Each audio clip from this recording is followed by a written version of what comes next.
اجمل کے بارے میں گو آپ کی رائے شاید اچھی نہ ہو، مگر میں جانتی ہوں کہ ان میں خوبیاں زیادہ ہیں۔ یقیناً وہ تمہارے ساتھ اچھا ہوگا، مگر میرا رشتہ دوسرا ہے۔ اس کے سامنے ایسی باتیں کرنے کا مطلب یہی ہوگا کہ ساری زندگی اس کی نظر میں میری عزت 2 کوڑی کی رہے گی۔ میں کبھی اس سے نظر ملا کر بات نہیں کر سکوں گی۔ نازیہ کا دل چاہا کہ وہ پوچھے، کیا اب بھی تم اپنے آپ کو عزت دار سمجھتی ہو؟ مگر سمجھداری کا تقاضا یہی تھا کہ وہ چپ چاپ رابعہ کی ہر بات سنتی رہے، اس لیے وہ ایک لفظ بھی نہیں بولی۔ نازیہ تم چپ کیوں ہو گئی؟ اس کی خاموشی بھی رابعہ کو دہلائے دے رہی تھی۔ کیا بولوں آپا، اب بولنے یا کچھ کہنے کے لیے بچا ہی کیا ہے؟ نازیہ پلیز اجمل سے اس بارے میں کچھ مت کہنا۔ تو پھر کیا کروں؟ آپ ہی مجھے بتا دیجئے، میرا دماغ ہی کام نہیں کر رہا اور ٹھنڈے پسینے الگ آ رہے ہیں۔ میں سوچ رہی ہوں کہ کل اسے ملنے کے لیے چلی جاتی ہوں، وہ آنکھوں میں آنسو سجائے روندے ہوئے لہجے میں بولی۔ آپا پھر یہ سلسلہ رکنے میں نہیں آئے گا۔ اس کی ماں کو جا کر بتاؤں کہ تمہارے سپوت نے کیا حرکت کی ہے؟ اس کی ماں آپ کی کسی بات کا یقین ہی نہیں کرے گی۔ اس کے گھر فون کر کے تو سب کہانی سنا سکتی ہوں۔ مت بھولیے آپا کے مشہور لوگوں کو اسی طرح تنگ کرتی ہیں خواتین، آپ مزید بدنام ہو جائیں گی۔ اگر میں اسے ملنے کے لیے نہیں گئی تو وہ نہ جانے کیسی تصاویر محلے میں بانٹ دے گا۔ بکواس کر رہا ہوگا وہ، شاید آپ کو ڈرایا ہوگا۔ پتہ نہیں کرمنل ذہن کا شخص ہے، کیا پتہ اس کے اوباش دوستوں نے ہمارے بیڈ روم میں کوئی کیمرہ فٹ کر رکھا ہو۔ اس وقت تو آپ پہلے 2 رکعت توبہ کی نیت سے نماز پڑھیے، پھر کچھ سوچتے ہیں۔ نازیہ سوچنے کے لیے رکھا ہی کیا ہے، میرا تو دل بیٹھا جا رہا ہے۔ مجھے بھی آبا بے حد ڈر لگ رہا ہے۔ کاش میں عمیر کی چاہت میں اتنا آگے نہ بڑھی ہوتی تو چاروں طرف سے مصیبتیں یوں مجھ پر دھاوا نہ بولتی۔ ٹھیک کہہ رہی ہیں آپ، نازیہ نے تائید میں سر ہلاتے ہوئے کہا اور دوپٹے میں اپنے آنسوؤں کو سمیٹ لیا جو چپ چاپ رخساروں پر بہے جا رہے تھے۔ ڈر، خوف اور وحشت نے دونوں بہنوں کو سراسیمہ سا کر رکھا تھا، نہ کھانا کھایا جا رہا تھا اور نہ ہی نیند آنکھوں میں آ رہی تھی۔ کہیں ایسا نہ ہو جائے، کہیں ویسا نہ ہو جائے، یہی خیال دل کو ہلا رہا تھا۔ رابعہ نے اپنا موبائل مستقل بند کر کے باسکٹ میں ڈال دیا تھا، گھر کا فون بھی وہ زیادہ تر انگیج رکھ رہی تھی۔ بابو جی گھر میں آتے تو وہ خود ریسیور اٹھا کر کریڈل پر رکھ دیتے۔ یہ فون نیچے کیوں رکھ دیتی ہو؟ ایک دن انہوں نے نازیہ سے پوچھا۔ اماں کی نیند خراب ہوتی ہے نا، اس لیے ریسیور نیچے رکھ دیتے ہیں۔ 4 دن سکون سے گزر گئے تھے، آج ہفتہ تھا۔ صبح سے رابعہ کو وحشت ہو رہی تھی۔ گھر کے فون کی گھنٹی بجی، بابو جی نے فون اٹھایا تو انہوں نے رابعہ کو آواز دی۔ رابعہ کی جان نکل گئی۔ بیٹا تمہاری کوئی سہیلی بول رہی ہے، بابو جی اس سے کہتے ہوئے باہر نکل گئے۔ مرے ہوئے قدموں سے وہ کمرے تک پہنچی، فون کانوں سے لگا کر دھیمے سے ہیلو کہا۔ جانو آج تمہارے گھر کے مین سٹاپ پر میری گاڑی کھڑی ہوگی، تم ٹھیک 12 بجے وہاں پہنچ جانا، عمیر اس سے کہہ رہا تھا۔ اماں کی طبیعت بہت خراب ہے، وہ دھیمے سے لہجے میں خوشامدانہ لہجے میں بولی۔ اب اگر تمہاری اماں 5 سال تک لٹکتی رہیں گی تو کیا میں تم سے ملوں گا نہیں؟ مگر تمہارا مجھ پر کوئی حق تو نہیں ہے نا؟ آج کل حق اور فرض کون ادا کر رہا ہے؟ وہ کمینگی سے ہنستا ہوا بولا۔ مگر میرے ساتھ تو تم نے دھوکہ کیا ہے، میرا کتنا بڑا نقصان کیا ہے، کچھ اندازہ بھی ہے؟ نہ چاہتے ہوئے بھی وہ تلخی سے بولی۔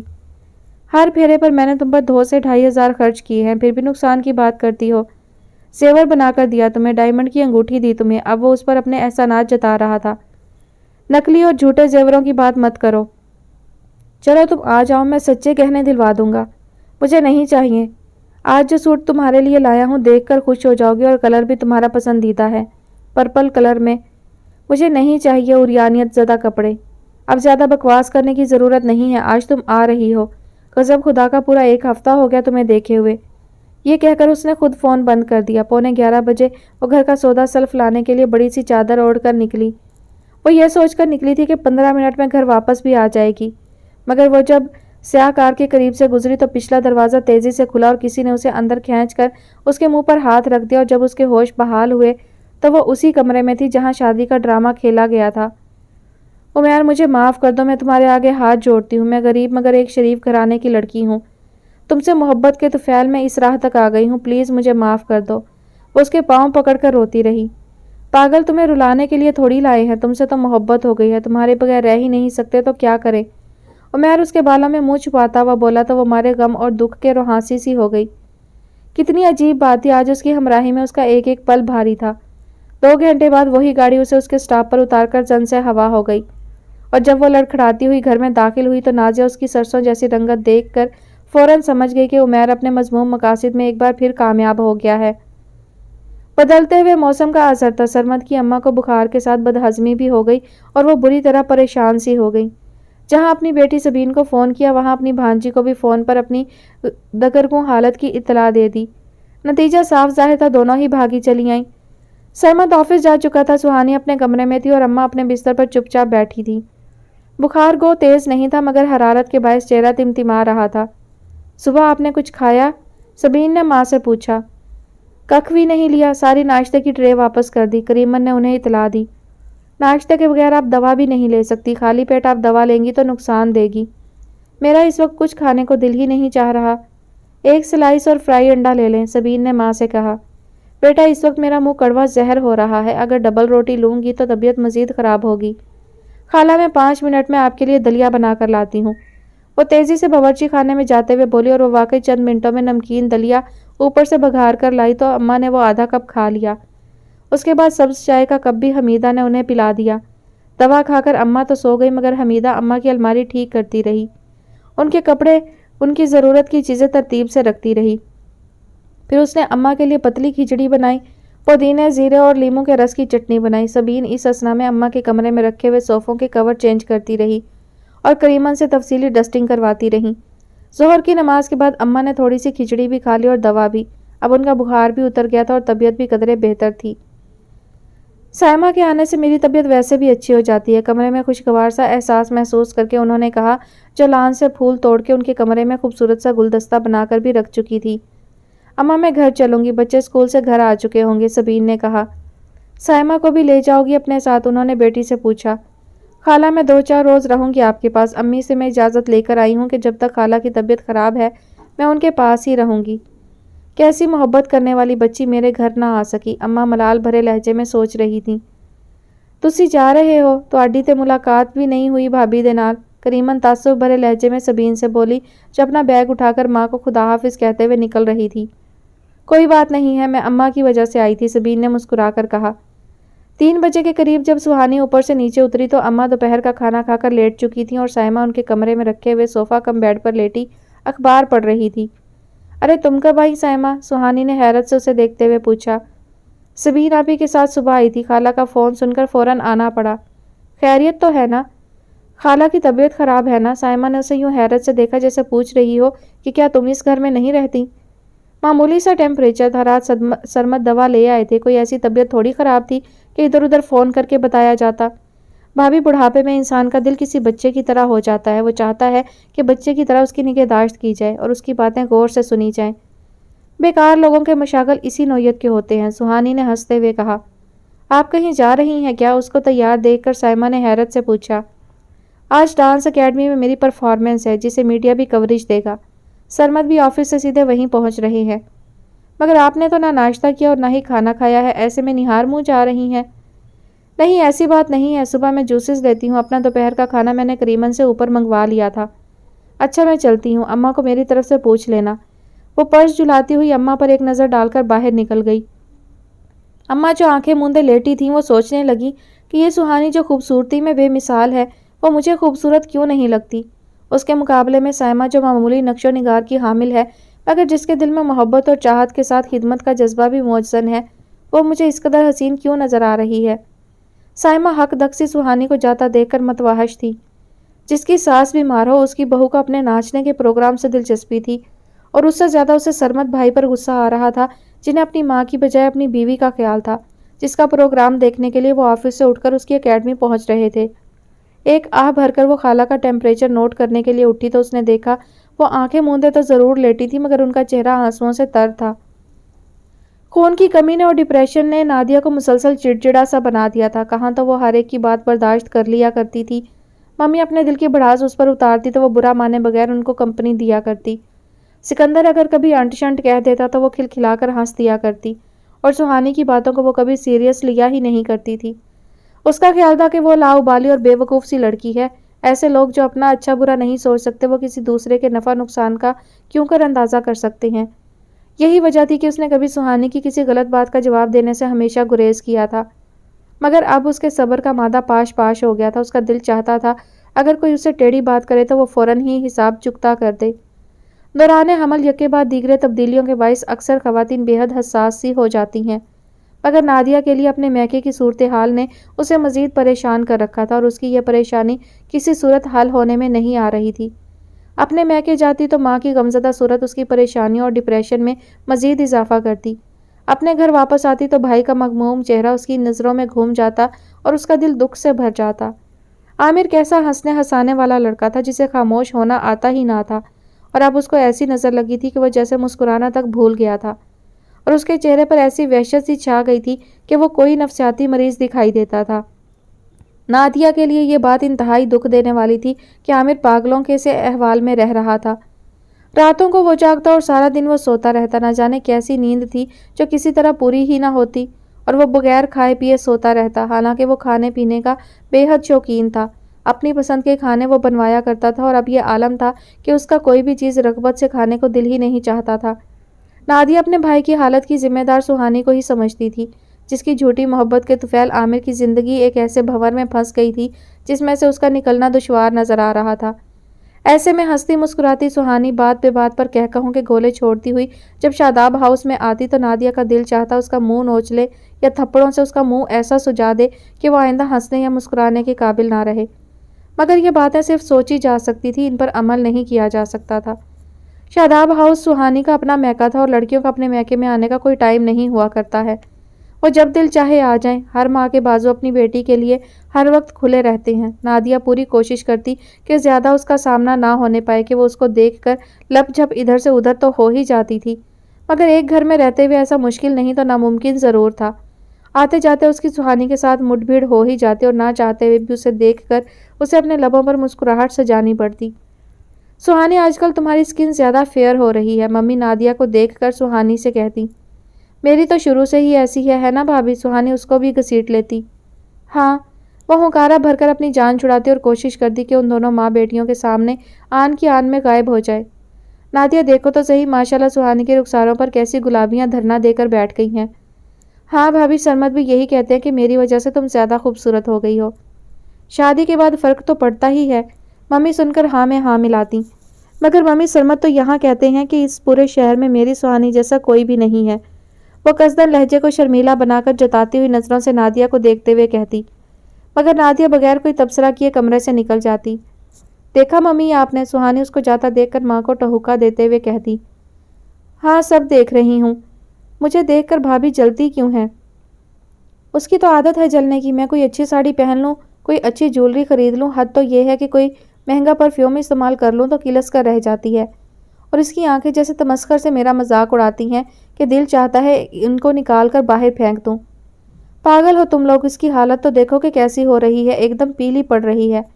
ڈاکٹر کہہ رہی تھی کہ نادیہ کا آپریشن بھی ہو سکتا ہے، بجائے اس کے کہ ان دنوں اس کا خیال رکھو، اس کی شکایتیں جمع ہو رہی ہیں۔ پاپا اگر کوئی بات سن لیتے تو نادیہ کی وکالت کرتے۔ دنیا سے انوکھا بچہ نہیں جن رہی وہ، دنیا بھر کی عورتیں یہ کام کرتی رہتی ہیں۔ ہمیں کسی نے ہتھیلی کا پھپولا بنا کر رکھا تھا جو ہم اسے بنائیں۔ ممی پاپا کو بھی بے مہار سناتی۔ شاداب بیگم تم تو ہمیشہ اکیلے گھر میں رہی ہو، سفید کو سیاہ بھی کیا تو کوئی پوچھنے والا نہیں تھا، اور نوکر چاکر کی سہولت ہر دور میں تمہارے ساتھ رہی ہے۔ اب اگر تم اپنی اکلوتی بہو کا خیال کر لو گی تو تمہارے سر پر کوئی پہاڑ نہیں گر پڑے گا۔ آخر تمہارا پوتا پوتی آ رہا ہے، تمہیں تو خوش ہونا چاہیے، پاپا اکثر انہیں سمجھایا بھی کرتے۔ آج کل بیٹے اپنے نہیں رہے ہیں، آپ پوتا پوتی کی بات کر رہے ہیں، وہ کندھے جھٹک کر کہتی۔ نادیہ بہت اچھی لڑکی ہے، سنجیدہ اور متین سی، سب کا خیال رکھنے والی۔ آج کل وہ کتنی کمزور اور پسماندہ سی دکھائی دے رہی ہے، مگر کسی سے کچھ کہتی تک نہیں ہے۔ پاپا اس کی طرفداری کرتے۔ آپ کو کیا پتا، اسے سہانی کا آنا تک برا لگتا ہے، ممی نے غصے سے تپے چہرے سے بتایا۔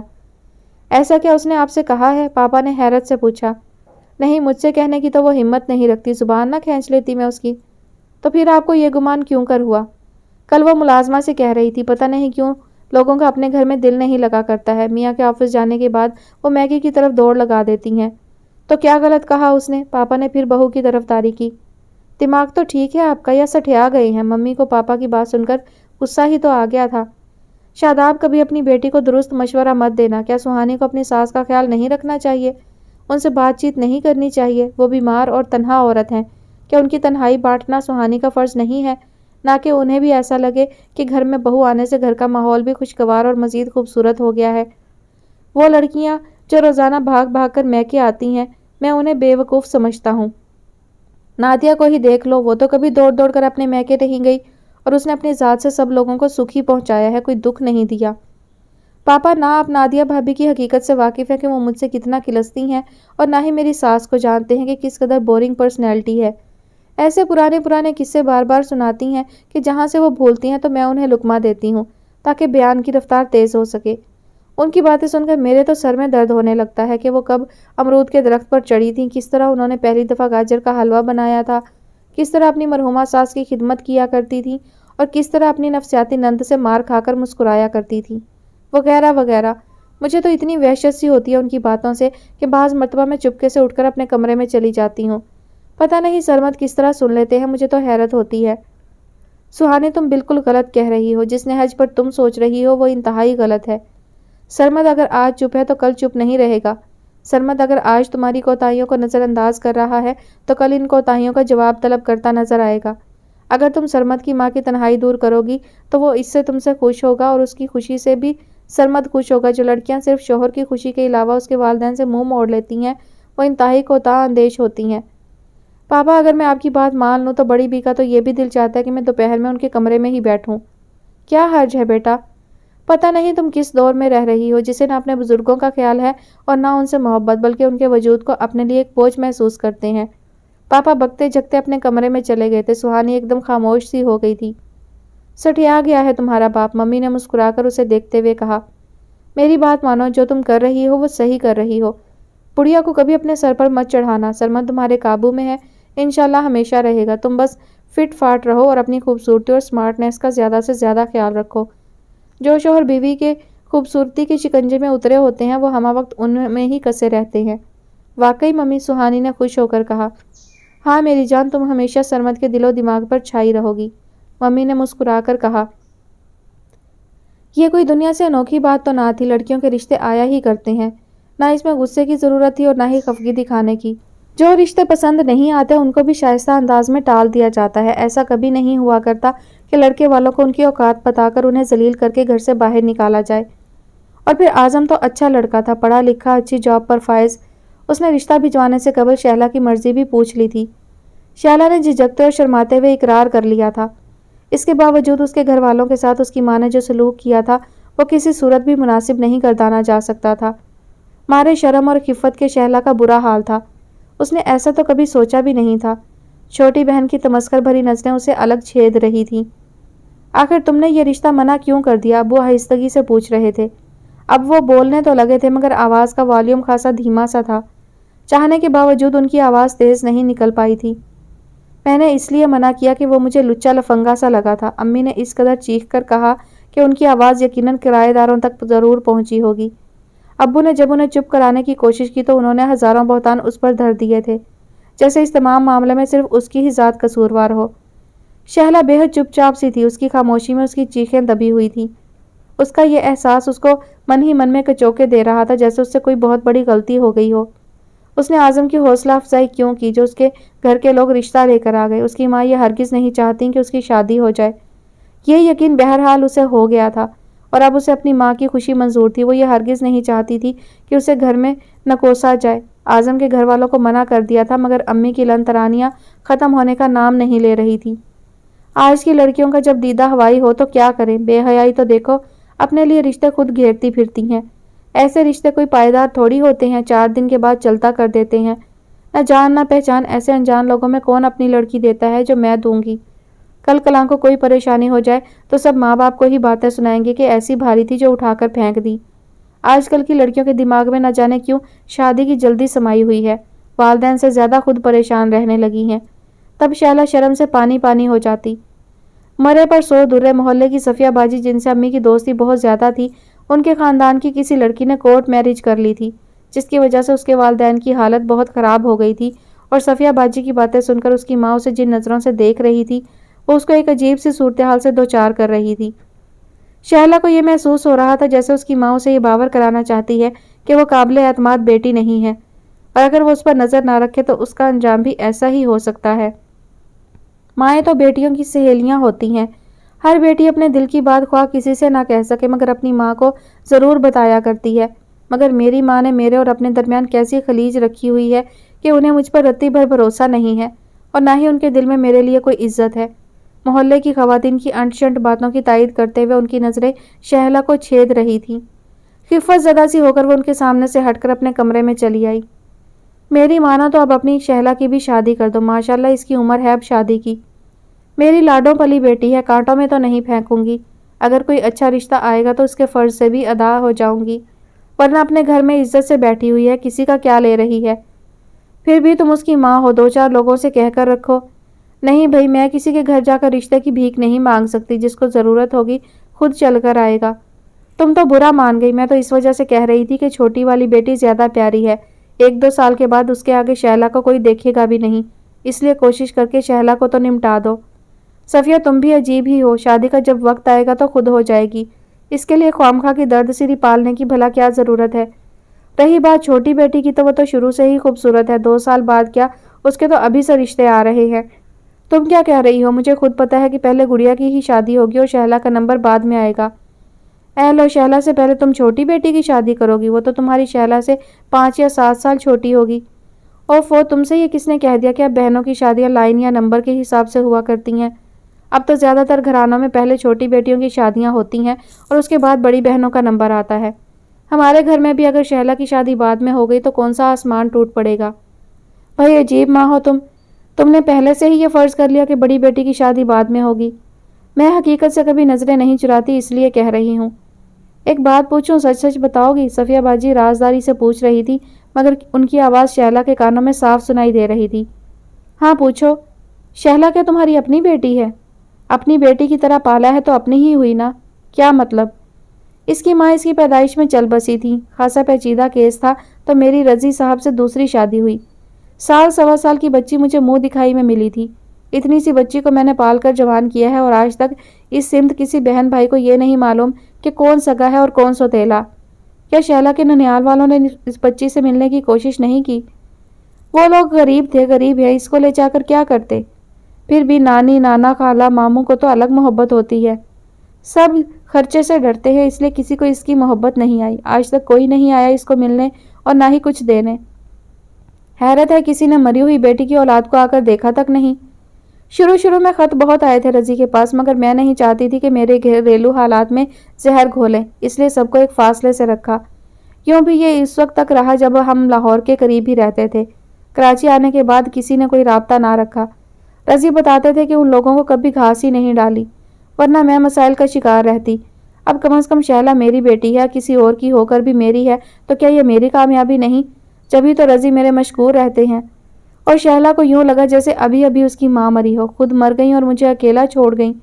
دونوں بازوؤں پر سر رکھے وہ چپ چاپ آنسو بہاتی یہی سوچ رہی تھی، کیا تھا اگر مجھے بھی اپنے ساتھ لے جاتی؟ اس کے آنسو اس کے دل پر گر رہے تھے۔ بچپن کی تمام زیادتیاں جو اس کے ساتھ روا رکھی گئی تھی اسے یاد آ رہی تھی۔ ایک بار امی کے ہاتھ سے ٹرے چھوٹ گئی تھی جس میں رکھے ہوئے چھوٹے کپ اور کیتلی ٹوٹ گئی تھی۔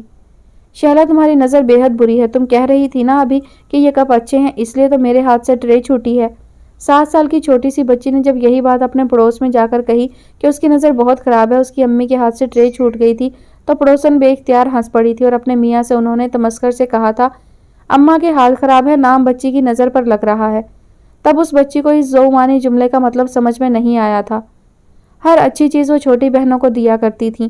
اس کی منگنی پر کیسا واویلا مچا تھا کہ وہ سمجھ ہی نہیں سکی تھی کہ میری ماں ایسا کیوں کر رہی ہے، اور منگنی توڑے جانے کے کیسے کیسے جواز ان کے پاس موجود تھے جو شہلا کو بالکل صحیح دکھائی دے رہے تھے۔ ابو جی کا اس کو ملال بھری نظروں سے دیکھنا ہی یہ ثابت کرتا تھا کہ وہ اس کے ساتھ ہونے والی زیادتی پر پریشان ہیں۔ ابو اتنے دبو شوہر بن کر کیوں رہے؟ وہ میرے حق کے لیے کیوں نہیں لڑے؟ اس نے سوچا اور اپنی سسکیاں اپنے ہونٹوں تلے داب لیں۔ یہاں کون اس کا اپنا تھا جو اس کو یوں دل گرفتہ دیکھ کر پریشان سا ہوتا؟ میری قسمت ہی خراب تھی، وہ کیسے میرا سہارا بنتے؟ قسمت اچھی ہوتی تو میری ماں ہی کیوں مرتی؟ اپنی کھوٹی قسمت پر کیا رونا؟ سوتیلی ماں نے پال پوس کر پڑھا لکھا دیا تو وہ یقیناً چاہے گی کہ میں ان کے بچوں پر پیسے خرچ کروں اور ان کے بجٹ میں معاونت کروں۔ ٹھیک کر رہی ہیں امی میرے ساتھ، اس نے اپنے آپ کو سمجھایا اور ابو کے کمرے میں آ گئی۔ باپ کو دوا پلانے کے بعد اسے یک بارگی اپنے ننیال کا خیال آ گیا۔ ابو کیا میرے نانا نانی، خالہ اور ماموں اب بھی لاہور میں رہتے ہیں؟ اس نے آہستگی سے پوچھا تھا، مگر رضی صاحب حیران ہو کر اس کو دیکھنے لگے۔ کس نے بتایا تمہیں؟ انہوں نے انتہائی دھیمی آواز میں بمشکل اس سے پوچھا۔ بس پتہ چل گیا، مگر افسوس کہ بے حد دیر سے پتہ چلا۔ کاش بچپن میں ہی پتہ چل جاتا تو مجھے بھی اچھا لگتا کہ اور بچوں کی طرح میں بھی اپنے ننیھال جایا کرتی۔ کیا تم وہاں جانا چاہتی ہو؟ وہ اس کی سوجی سوجی آنکھوں کو بغور دیکھتے ہوئے پوچھ رہے تھے۔ ہاں ابو، میں وہاں جانا چاہتی ہوں کہ وہ کیسے غریب رشتے دار ہیں جنہیں اپنی مری ہوئی بیٹی کی اولاد یاد نہیں آئی۔ تمہاری ماں مری نہیں ہے بیٹا۔ کیا کہہ رہے ہیں ابو آپ؟ اب وہ حیرت سے پریشان سی ہو گئی تھی۔ ہاں بیٹا، وہ زندہ ہیں، انہوں نے دوسری شادی کر لی ہے۔ غریب گھرانے کی ہو کر ان کے ایسے دماغ خراب تھے کہ انہوں نے آپ سے علیحدگی حاصل کر کے دوسری شادی بھی کر لی۔ تم سے کس نے کہا کہ وہ لوگ غریب ہیں؟ تو پھر وہ تو بہت بڑے لوگ ہیں۔ سلمہ میرے ساتھ یونیورسٹی میں پڑھتی تھی، میں تو ایک شرمیلا سا سیدھا سادہ لڑکا تھا، مگر عاطقہ یونیورسٹی کی آل راؤنڈر طالبہ تھی۔ پتہ نہیں انہیں میں کیوں پسند آ گیا۔ اپنے خاندان سے لڑ بھڑ کر مجھ سے شادی کی اور تمہاری پیدائش سے پہلے ہی مجھ سے طلاق کا مطالبہ کر دیا کہ بقول ان کے کلاس ڈفرینس وہ برداشت نہیں کر سکتی تھی۔ چند ماہ بعد انہوں نے تمہیں بھجوا دیا کہ میں آپ کی بچی پال نہیں سکتی۔ تم 6 یا 7 دن کی تھی جب میرے پاس آئی تھی، تمہاری دادی نے تمہیں سنبھالا۔ ابھی تم سال بھر کی بھی نہیں ہوئی تھیں کہ وہ چل بسیں۔ تب میں نے راحیلہ سے دوسری شادی کی اور انہیں یہ بتایا کہ بچی کی پیدائش میں اس کی ماں چل بسی تھی اور تمہیں ہی اس کو ماں کا پیار دینا ہوگا، اور کبھی تم نے اس کو سوتیلی ماں کا احساس دلایا تو وہ دن اس گھر میں آخری دن ہوگا۔ راحیلہ نے بہت کوشش کی کہ تمہاری ننیال کے بارے میں معلومات کرے، تو میں نے ہمیشہ یہی کہا کہ وہ غریب لوگ ہیں، اس لیے بچی سے ملنے نہیں آتے تاکہ وہ اصل حقیقت تک کبھی نہ پہنچ سکے۔ اگر ایسا ہے تو میں کسی طرح ان سے ملنے جا سکتی ہوں؟ یہ سوچنا میرا کام ہے کہ تم کیسے جا سکتی ہو۔ ابو نے اس کے سر پر شفقت سے ہاتھ پھیرا تو وہ یکدم پھوٹ پھوٹ کر رونے لگی۔ زیادہ تر بیٹیاں ماؤں کی باتوں پر چلتی ہیں، انہیں ہر صحیح بات اپنی ماں کی محسوس ہوتی ہے۔ یہی حال سہانی کا تھا۔ وہ اپنی ممی سے شروع سے ہی انسپائر تھی، اس لیے ان کی ہر بات اسے ٹھیک لگا کرتی تھی۔ اب جیسے شاداب بیگم نے سہانی سے کہا کہ سرمد سے کہو تمہارے نام کوئی لگژری فلیٹ خرید لے۔ مگر ممی، مجھے فلیٹ میں رہنا تو کبھی پسند نہیں رہا ہے۔ فلیٹ کتنے ہی کشادہ کیوں نہ ہو، مجھے اچھے نہیں لگتے۔ سہانی نے ببل گم چباتے ہوئے جواب دے ڈالا۔ سہانی، تم اس قدر بے وقوف ہو سکتی ہو میں سوچ بھی نہیں سکتی۔ تو میں کیا غلط کہہ رہی ہوں؟ وہ منہ بنا کر بولی۔ بے وقوف لڑکی شادی کے بعد میاں کی ہتھیلی میں پیسہ نہیں ٹھہرنا چاہیے۔ آپ بھی کیسی باتیں کرتی ہیں ممی، جو بھی سرمد کے پاس ہے وہ میرا ہی تو ہے۔ یہی تو مکاری ہوتی ہے مردوں کی، ایسے ہی بہلاووں میں پھنسا کر رکھتے ہیں وہ بیوی کو۔ سہانی بیٹا، جو چیز تمہارے نام ہے صرف وہ تمہاری ہے، اور جو چیز تمہارے شوہر کے نام ہے اسے کبھی اپنی سمجھنے کی بے وقوفی مت کرنا۔ میرے نام تو سرمد کی کوئی جائیداد نہیں ہے، جبھی تو کہہ رہی ہوں کہ سب اپنے نام کر لو، ورنہ اس کی بہن خاصی چنٹ ہے اور لو میرج کرنے والی لڑکیاں ہوا کے جھونکے کی طرح آتی ہیں تو ذرا سے پتے ہلنے سے وہ نکل بھی جاتی ہیں۔ یہ ارینج میرج ہوتی ہے جو طوفانی جھگڑوں کے باوجود بھی قائم رہتی ہیں۔ اس لیے عقل مندی یہی ہے کہ سرمد سے گاہے بگاہے کوئی نہ کوئی چیز اپنے نام کرواتی رہا کرو، اس سے سسرال والوں میں بھی تمہارا مرتبہ بلند رہے گا۔ ممی، آپ میرے بارے میں پریشان نہ ہوا کریں، سرمد تو میرے ایک اشارے پر اپنا والٹ کھول کر میرے سامنے رکھ دیتے ہیں، تو ان اشاروں کو اپنے لیے مفید بھی بنا لو۔ اوکے، آپ بے فکر رہیے۔ اور جب اس نے اپنے لیے فلیٹ خریدنے کو کہا تو وہ ہنس کر بولا، ہم تو اتنی بڑی کوٹھی میں رہتے ہیں، فلیٹ خرید کر کیا کریں گے؟ آج کل جائیداد کی قیمتیں سونے سے زیادہ بڑھ رہی ہیں، اس کی قیمت بڑھے گی تو بیچ دیں گے۔ میں نے مختلف پالیسیاں لے رکھی ہیں، بینک میں اچھے خاصے پیسے بھی ہیں، ایسی فکریں پالنے کے لیے میں موجود ہوں، تم یہ درد سری کیوں لینا چاہتی ہو؟ میرے نام کچھ ہے ہی نہیں، اگر کوئی پوچھے تو بھلا کیا کہہ پاؤں گی کہ کچھ بھی نہیں ہے میرے پاس؟ سہانی نے آنکھیں گھماتے ہوئے اپنا سر اس کے سینے پر رکھتے ہوئے کہا، میں جو ہوں تمہارا کیا تمہارے لیے کافی نہیں؟ مگر نام تو نہیں ہے نا؟ اس نے چہرہ اٹھا کر پھر اپنی آنکھیں پٹ پٹائیں۔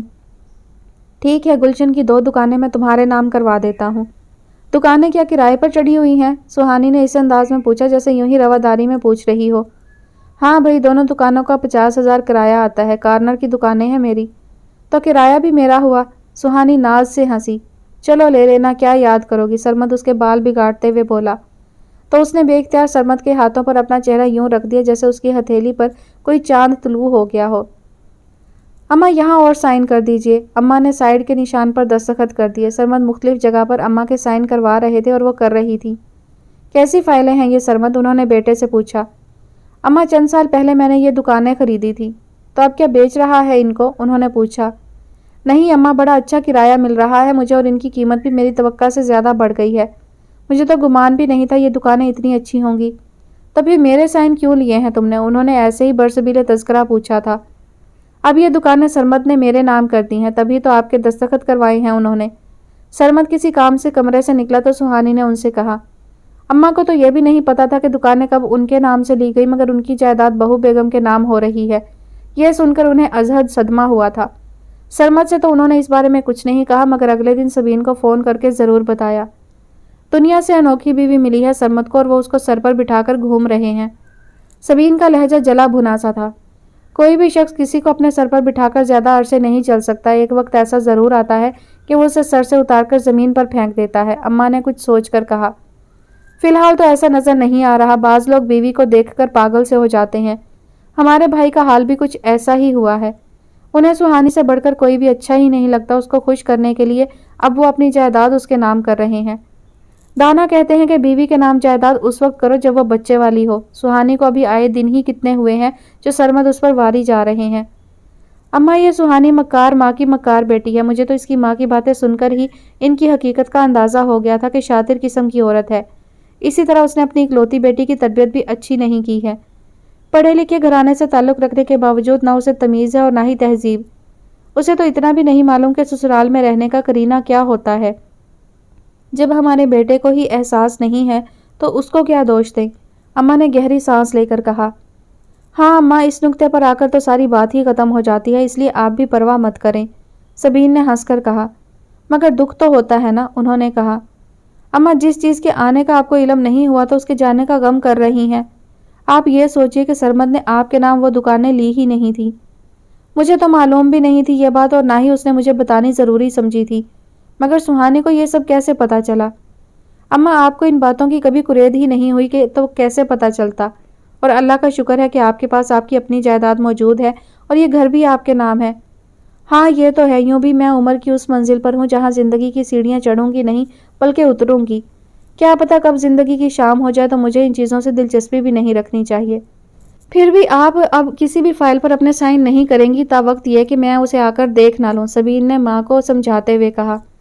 ٹھیک ہے، انہوں نے دھیمے لہجے میں کہا، اور اس دن سبین کو پہلی مرتبہ اپنی بھاوج سے شدید نفرت سی محسوس ہوئی۔ کیا تھا اگر وہ یہ بات میری ماں کو نہ بتاتی، بے شک دکانیں اسی کے نام ہو جاتی، مگر ڈھول پیٹنے کی کیا ضرورت تھی؟ بعض عورتیں تکلیف پہنچا کر مسرت سی حاصل کیا کرتی ہیں اور یقیناً سہانی کا شمار بھی انہی خواتین میں سے تھا۔ وہ اپنے گھر میں جس طرح رہ رہی تھی جیسے کسی سرائے میں بطور مہمان مقیم ہو، جس کو نہ اپنی ذمہ داریوں کا احساس تھا اور نہ ہی وہاں پر رہنے والوں کا کچھ خیال۔ ایسی ہوتی ہے بہو جس کے وجود سے صرف دکھ اور تکلیف ہی پہنچے، ایسی بہو جس کے آنے کا خوشگوار احساس وہاں کے مکینوں کو نہ ہو تو اس کا آنا یا نہ آنا برابر ہی ہوتا ہے۔ کاش سرمد بھائی کی شادی سہانی سے نہ ہوئی ہوتی تو اماں یوں بے کل سی تو نہ ہوتی، سبین غم اور غصے سے سوچ رہی تھی۔